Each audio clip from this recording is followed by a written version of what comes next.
Hi, my name is Max Hayes and I'm a tech analyst here at Edison. Today I'm joined here by Subhash Challa, CEO of SenSen. SenSen Networks operates in the field of sensory artificial intelligence, providing live awareness for the real-time monitoring of smart cities. The company is listed in Australia and is currently capitalized at 23 million Australian dollars. Subhash, many thanks for joining me. Thank you very much. So SenSen has recently announced a substantial deal with Australia's national heavy vehicle regulator. Can you walk through the details of the deal, including how it originated and the scale-up potential? Yeah, so National Heavy Vehicle Regulator is a federal kind of body, national body that really looks at safety of people driving on the roads with a focus on heavy vehicles. Heavy vehicles are the biggest contributor to major road accidents all around the world, including Australia. And National Heavy Vehicle Regulators' main primary mandate is to make sure those vehicles are driven safely, they're taking enough brakes, and they're not carrying goods above their weight limit. And there are many other regulations heavy vehicles need to comply with. And in order to do that, they use camera-based technology, which is packaged into rapidly deployable solutions with AI capabilities, using trailer-mounted cameras, cop cars with cameras on it. Sometimes they use drones and many others. And we won a trial contract 2 years ago in an open tender, where they took a few of these systems, few trailer, few vehicle-mounted systems, and so on.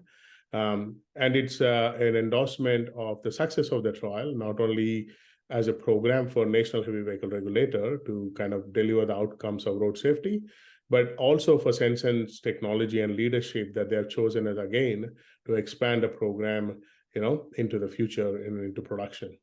So the whole fleet is now expanding multifold, from 2 vehicles of each type. Now we are into 22 vehicles. And now spread from Queensland to South Australia to Tasmania to Victoria and all around the country. So, and we're very hopeful that this program is going to expand further beyond this one. Currently, the program is valued at $4 million to SenSen. Of course, the budget for NHVR is a lot higher than what our own our component of the solution. They have their manpower, they have other resources they commit to deliver road safety. But our portion of it is about $4 million for this part of the contract. But we are very hopeful that this is going to expand in the years to come, because the kind of tender we won is what they call as a standing offer arrangement, which means that the customer can go and order more equipment without going to tender, and as their plans increase and expand in the years to come. And just prior to the deal, you also announced a fully underwritten entitlement offer to raise over 2 million Australian dollars, adding to the 1.8 million you raised from Angel subscription following that gaming exit. What's the intended use of those proceeds?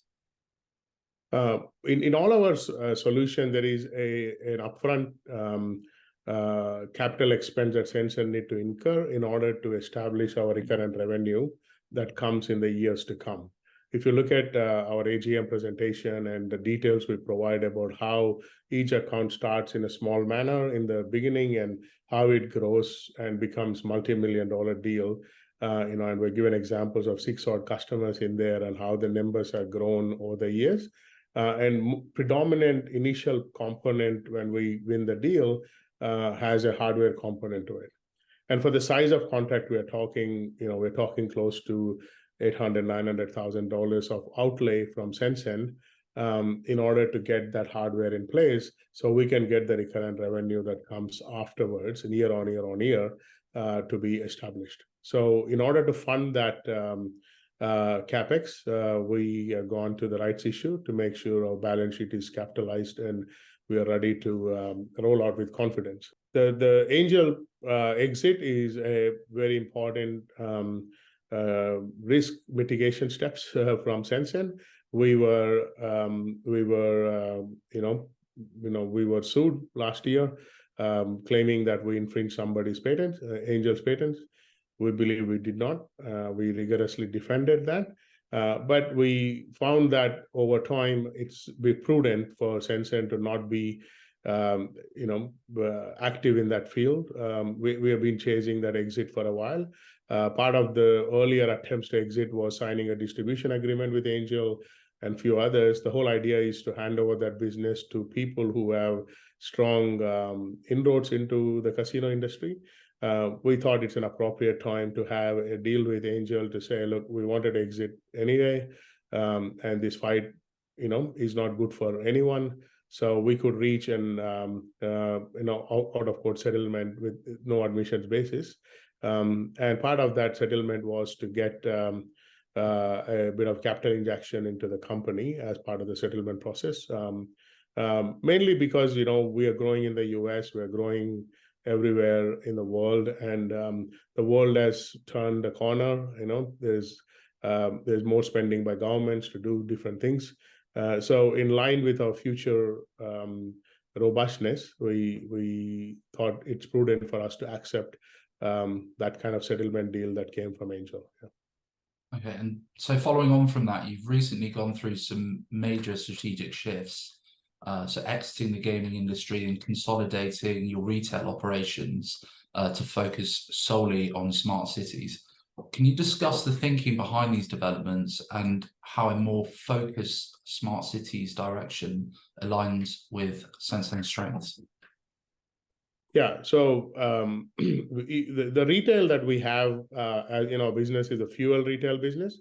It's not like retail, like you go into a designer clothes store and we're trying to sell something there. It's kind of aligned to our general policing and vehicle recognition technology. So there's a significant overlap in technologies and the customer base, even though it's serving a particular segment of retail. So by making sure our marketing, our sales, our process is aligned with the smart cities strategy, even the fuel retail becomes part of the smart city network. Okay, we are collecting data on vehicles, whether they're parked there, whether they're driving, for road safety, for public safety, for a whole range of reasons. And so it just became part of one network.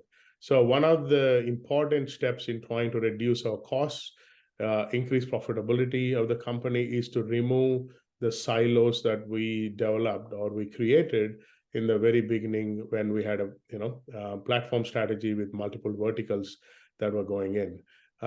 Now we have a platform strategy, but with a holistic, integrated view of the business, no silos, no doubled up admin costs, no doubled up marketing costs, no individualized salespeople, trying to drive different corners of the world. It's all streamlined into one platform, one support group, one tech stack, which is allowing us to save dollars dramatically. If you look at our one of the graphs in our AGM, we have shown how our headcount grew in COVID when we started making 2 acquisitions, which was led to some increase in the number of staff and number of support people. And the fact that we need to integrate all those businesses into one stack resulted in more costs in trying to get there. Now, if you look at the headcount, it has come down all the way back to pre-COVID levels. But if you look at our revenue, the revenue was around maybe $4 to $5 million at that time. Now we demonstrated 10.8 in the last annual report. We had a year, quarter-on-quarter growth again in the last quarter. We're expecting to repeat similar results for this quarter. And I expect this kind of growth to continue for the rest of the financial year, which means we're looking like we're going to do 2.5 to 3 times more revenue with the same headcount as pre-COVID levels, right? Which is why we are very confident that we'll reach cash flow positivity this financial year. Yeah. And in your AGM, you also highlighted that you see the North American market as key to SenSen's growth. Can you talk about the progress you've made in penetrating the market and discuss your growth targets. Yeah, what is very important to understand in sensor AI and AI in general is that every user, every country, every region has different motivations, different drivers, different competitive spectrum in adopting the technology. So what works in Australia doesn't work straight away in US. What works in US doesn't work straight away in Australia. So is the case in Singapore or Canada or somewhere. So part of the game is to take the technology that we have, which is clearly we have demonstrated leadership throughout the world. But how do you make it relevant? How do you find the right partners? How do you resonate with the needs of the local market? Has been the big question mark for SenSen. We obviously won some very important accounts like Las Vegas and Chicago, which was a foundation on which we need to build and grow. But it also is important on how to find the replicable formula of growth in US. This is what I've been doing for 5 months, 6 months this year. I spent a lot of time there. I just came back from the US, and I can't be any more subtle about it that US is 20x, 30x the size of Australia, and big opportunities there. So if we want to see SenSen back to its original levels of valuations, or even become a 10x bagger beyond that, we have to win US. So there's no question about that. We can do all we want, what we want in Australia, and we can be profitable, but that's not going to make us a big company. The big company comes from winning the US. So I'm very confident of our strategy. We have found some very good partnerships there. Last year, we spent, we have grown into 14 or 15 cities through a partner, Gtechna, who has been selling our enforcement solutions. We have also signed deals with other partners, with MOUs with someone, and few other NDAs and MSAs, which are all going to establish rollout of our technology in the US. So I think I'm very confident. I think we established a foundation, and we need to back that strategy more than anything. Australia need to keep growing. I think we're doing really well here. That will keep hitting and keep generating profits for the company in the future. But our big bet is going to be US. Definitely exciting times ahead for SenSen, particularly looking at your smart cities focus and the US opportunity. Subhash, many thanks for joining me.